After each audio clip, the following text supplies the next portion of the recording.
Assalamualaikum warahmatullahi wabarakatuh. Saya Destina Rom dari kelas 3 akan mempresentasikan tentang informasi sejarah dan daya tarik wisata. Baik, yang pertama ada sejarah Kampung Nongsa. Kampung ini dibuka pertama kali oleh Raja Isa. Nama kampung ini diambil dari nama timang-timangnya Nong Isa alias Tengku Nong dan kemudian berubah jadi Nongsa. Suku Bugis banyak menempati daerah ini dengan berkebun kelapa. Disebut bahwa kampung ini adalah kampung tertua dan juga pusat pemerintahan pertama. Selanjutnya, pariwisata Kecamatan Nongsa. Yang pertama ada wisata pantai Kampung Nongsa. Pantai Kampung Nongsa terletak di sepanjang pasir Kampung Nongsa, Kelurahan Sambau Nongsa di sebelah utara Pulau Batam. Pantai ini menyatu dengan kampung tua nelayan yaitu Kampung Tua Nongsa Pantai. Pantai ini masih sangat tradisional dan masih sepi. Ingin menikmati suasana yang alami, maka datanglah ke pantai ini. Dari Pantai Nongsa kita bisa melihat negara Singapura dan Malaysia di seberang lautan. Persis di lepas Pantai Nongsa terdapat sebuah pulau kecil yang bernama Pulau Putri. Pulau Putri adalah salah satu pulau terluar Batam yang berbatasan langsung dengan Singapura. Pulau ini bentuknya oval, memanjang kira-kira sepanjang 199 meter, dengan garis tengahnya yang tak lebih dari 50 meter. Untuk akses ke pulau ini tidaklah sulit. Dengan menggunakan bot pancung biaya 10.000 untuk pulang pergi, kita sudah bisa sampai ke pulau ini. Pantai Panau. Objek wisata ini memiliki daya tarik wisata keindahan panorama laut dan kampung tradisional Melayu yang dapat dijadikan sebagai desa wisata dengan karakteristik pantai. Lebar pantai saat air pasang 20-40 meter, pada saat air surut 10-20 meter. Pantai relatif landai dan berpasir putih. Panjang pantai kira-kira mencapai 100-200 meter. Gelombang air laut kecil dan sedang. Namun pada saat musim angin, laut selatan gelombang air laut dikategorikan besar. Atraksi wisata bahari yang disediakan antara lain berenang, berperahu, berspeedboat ria, dan bisa juga memancing. Objek wisata ini berlokasi di antara Pelabuhan Telaga Pugur dan Kabir Industri Estate yang dapat dicapai dari Nongsa 45-60 menit. Pelabuhan Nongsa Pura 20-30 menit. Bandara Hang Nadiem 10-20 menit. Selanjutnya ada resort, hotel, dan golf. Selain berwisata ke pantai yang eksotis, menarik, dan mengesankan, di wilayah Kecamatan Nongsa juga terdapat resort, hotel, dan akomodasi yang menawarkan atraksi air, golf, olahraga indoor, outdoor, dan penginapan mewah. Disinilah tempat untuk menikmati liburan, makanan enak, serta tempat menginap terbaik untuk wisatawan lokal dan mancanegara. Wisatanya ada Motigo Resort, Suri Beach, Palm Spring Golf.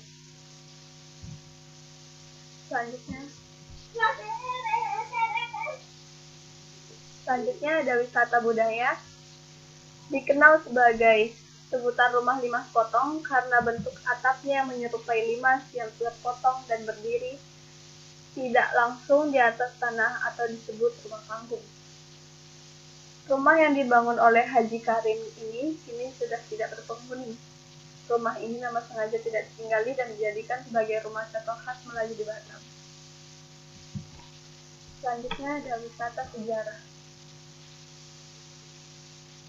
Tahun 2010, Pemko Batam menjadikan kompleks makam Zuriat Nong Isa di Nongsa sebagai objek wisata sejarah.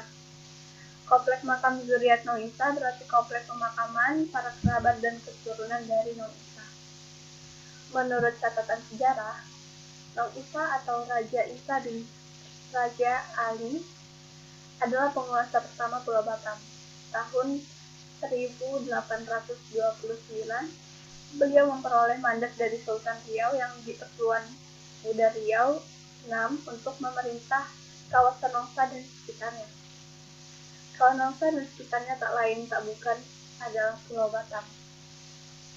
Surat Mandat Long Isa tersebut dikeluarkan pada 22 Jumadil Akhir 1245 atau bertepatan dengan 18 Desember 1829.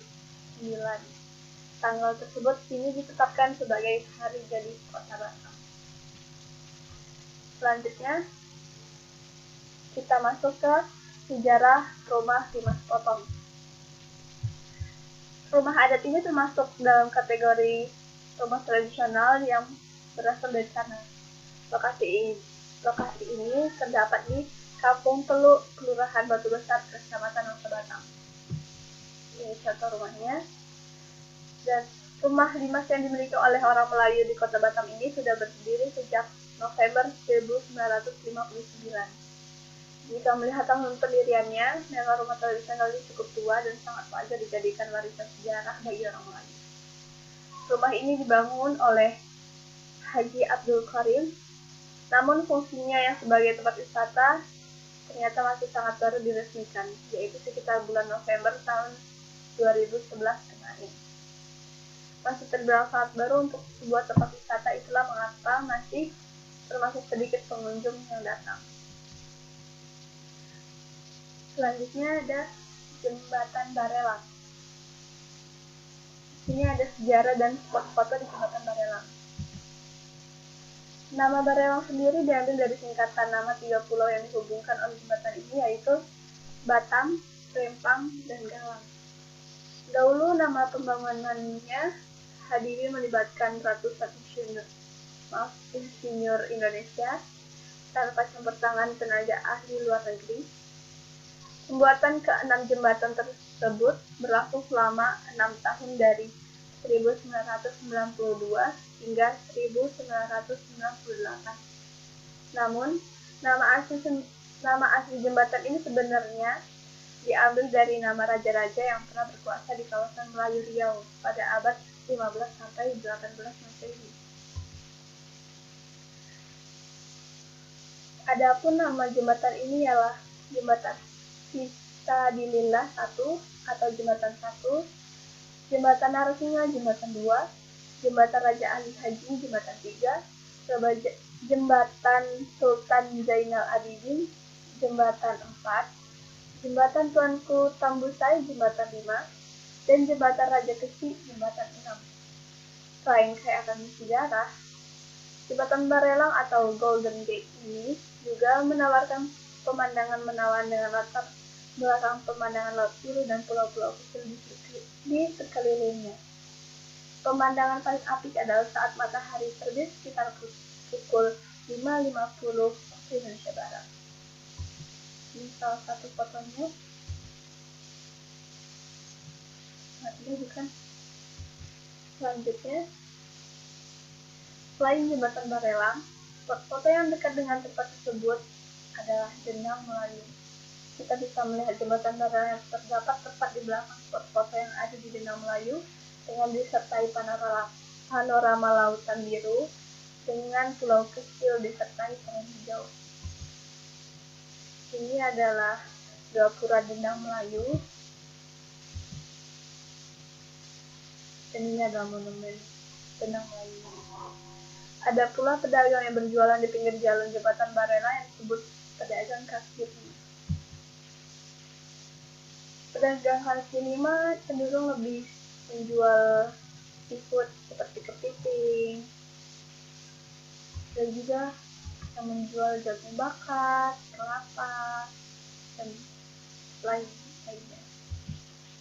Selanjutnya kita masuk ke Camp Vietnam. Tahun 1979, ratusan ribu warga Vietnam eksodus akibat perang saudara. Kampung Vietnam di Pulau Galang menyimpan jejak pengungsian yang sangat memilukan tersebut. Ratusan ribu warga meninggalkan negaranya untuk menyelamatkan diri dengan mengarungi lautan menggunakan perahu-perahu yang kondisinya sangat memprihatinkan. Satu perahu diisi antara 40 sampai 100 orang. Selama berbulan-bulan, mereka terombang-ambing di perairan Cina Selatan tanpa tahu tujuan yang pasti. Pulau Galang dan Tanjung Pinang adalah 2 daerah tempat mereka berlabuh. Pemerintah Indonesia akhirnya turun tangan. Akhirnya terciptalah sebuah kesepakatan untuk menjadikan Pulau Galang sebagai tempat penampungan sementara bagi lebih dari 250.000 pengungsi. Keberadaan mereka dikonsentrasikan di satu area untuk mempermudah pengawasan serta untuk mencegah penyebaran penyakit kelamin Vietnam Road yang kemungkinan diderita oleh pengungsi. Sepanjang tahun 1979 sampai 1996, tempat mereka melanjutkan hidup sebelum akhirnya dipulangkan ke negara asal atau mendapat suaka dari negara-negara maju. Sejak 1996, lokasi penampungan ini dinyatakan sebagai wilayah konservasi dan terbuka bagi masyarakat umum yang ingin mengunjungi museum. Dan lokasi ini lebih dikenal dengan nama Kampung Vietnam. Selanjutnya ada daya tarik wisata Camp Vietnam. Yang pertama itu ada Humanity Statue Tin Han Loy.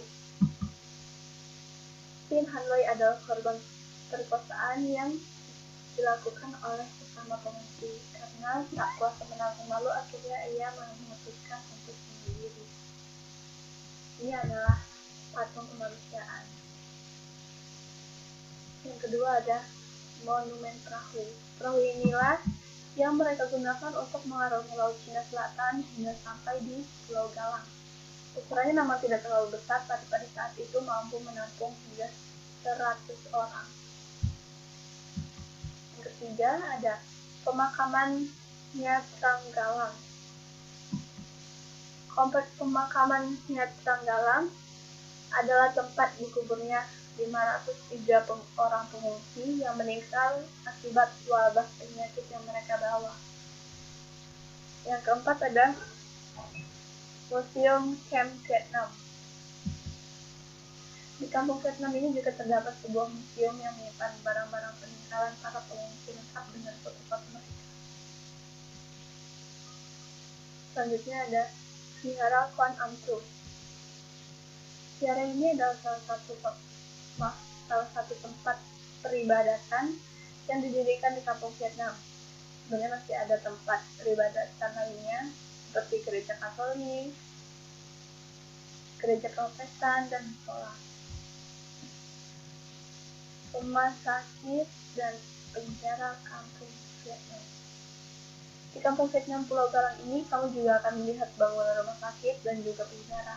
Penjara ini dulunya digunakan untuk menahan para pengungsi yang melakukan tindak kejahatan seperti mencuri, memperkosa, bahkan membunuh. Baik, ini adalah akhir dari presentasi saya. Semoga ini menambah ilmu untuk yang mendengarkan. Sekian dari saya. Wassalamualaikum warahmatullahi wabarakatuh.